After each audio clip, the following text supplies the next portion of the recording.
Congressman Jeffries, Leader Jeffries, thanks for being here. And as I say, they didn't make a sound.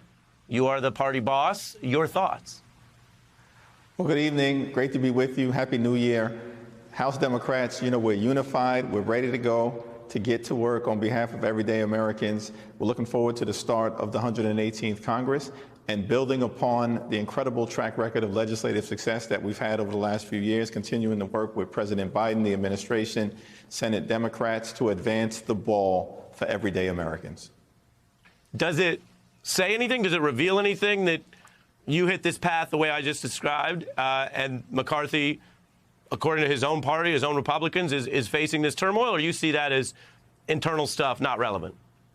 Well, the extreme MAGA Republicans on the other side of the aisle are dealing with chaos, crisis, confusion, and craziness.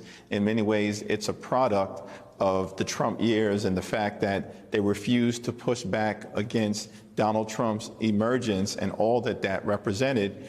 And in many ways, you reap what you sow, and that's the reality of what we're seeing right now on the other side of the aisle. That said, we have a job to do as members of Congress, not Democrats or Republicans, but Americans.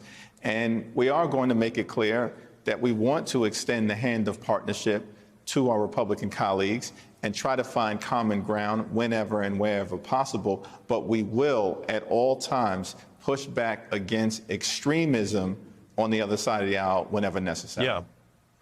So with that in mind, tomorrow, do you expect to be congratulating Speaker McCarthy and seeing where you can potentially work together, as you said? Or do you think it's going to be a long day, long night, and he may not be Speaker McCarthy?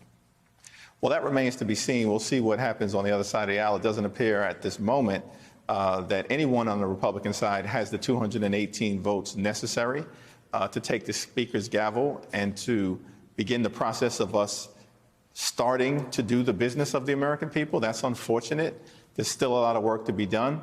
But on our side of the aisle, again, we've got an active agenda. We want to build upon the work that has been done under the leadership of President Biden, Speaker Pelosi, Leader Schumer, Democrats in the House and the Senate over the last 2 years. Extraordinary things, the American Rescue Plan, the Infrastructure Investment and Jobs Act, gun safety legislation for the first time in 30 years, the CHIPS and Science Act, and of course the Inflation Reduction Act. So we'll have an implementation agenda to make sure that these extraordinary bills are brought to life for the American people. We'll see what goes on the other side of the aisle tomorrow. All right. A deliberate non-answer, but it's not really your problem or your thing, right? We're going to see what the votes are over there. You mentioned infrastructure and policy, and it is striking, Congressman. You and I have spoken before about sometimes what gets the most attention is not the whole story. The Biden administration has been criticized for a range of reasons, and we've certainly seen some headwinds in the economy and otherwise. Then you have headlines like this, where Biden and Mitch McConnell, of all people, are appearing together. We can put this up on the screen. $1 trillion in infrastructure spending that lawmakers approved on a bipartisan basis, just over 21. What do you see in this unusual coupling, if you will? And I know you got the background noise of the House there, but we'll bear with you. What do you see as this representing? And can that be done again? Or now that the House Republicans are in charge, it's going to be very hard to get anything like that through? Well, that definitely remains to be seen. We do have a track record of bipartisan accomplishment. President Biden was very clear when he came into office that he was going to look to try to find opportunities to get things done with the other side of the aisle, and we were successful in doing that.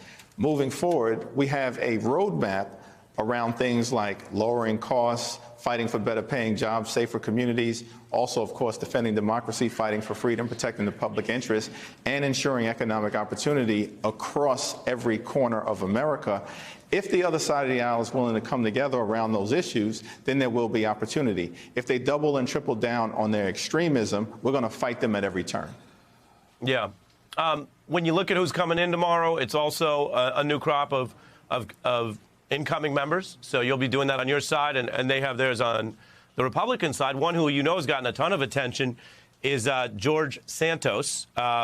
Here's some New York Times reporting that he's now admitted he fabricated parts of his educational professional history. Prosecutors are already investigating if he committed crimes regarding the finances or misleading statements. The headline there, "A Life of Fantasy Comes into Focus." My question for you is two parts. One, what is your take on Santos? Is he a a random outlier, or does it represent something more? And two, while this story is important, I'm curious, as we talk about a relatively unknown random person, first-time candidate lying, where that fits in with the work that the DOJ has to do, given the other big story going into the holidays, which was your party, your committee, January 6th committee that you guys ran when you had the gavel, recommending people for charges because they didn't just lie on, one debate stage. They tried to lie us into a coup. And I'm curious if you think there should be accountability for that. So I wanted to get you on both Santos and other types of lies that matter. Well, taking the second part of your question first, the January 6th committee under the leadership of Chairman Benny Thompson did an extraordinary job of laying out the facts, what happened, why it happened, how do we prevent that type of extraordinary and violent attack and insurrection from ever occurring again. It's the job of the Department of Justice, based on the report that was put together in such a compelling and comprehensive way by the January 6th committee, to now follow the facts, apply the law, be guided by the Constitution, and let the chips fall where they may, based on the premise that in America, no one is above the law. To take the first part of your question, as it relates to George Santos, he is a complete and total fraud. And the problem is that it's not clear to me that he's simply an exception in the modern-day Republican Party, which has been taken over by extreme MAGA Republicans, as we've seen repeatedly. Individuals like Herschel Walker as a candidate, or Carrie Lake as a candidate. These people are divorced from reality, endeavoring to perpetrate frauds on the voters. Fortunately, it did not work in Arizona. It did not work in Georgia, but it did work in the 3rd Congressional District in New York State, and we're going to have to do something about that moving forward.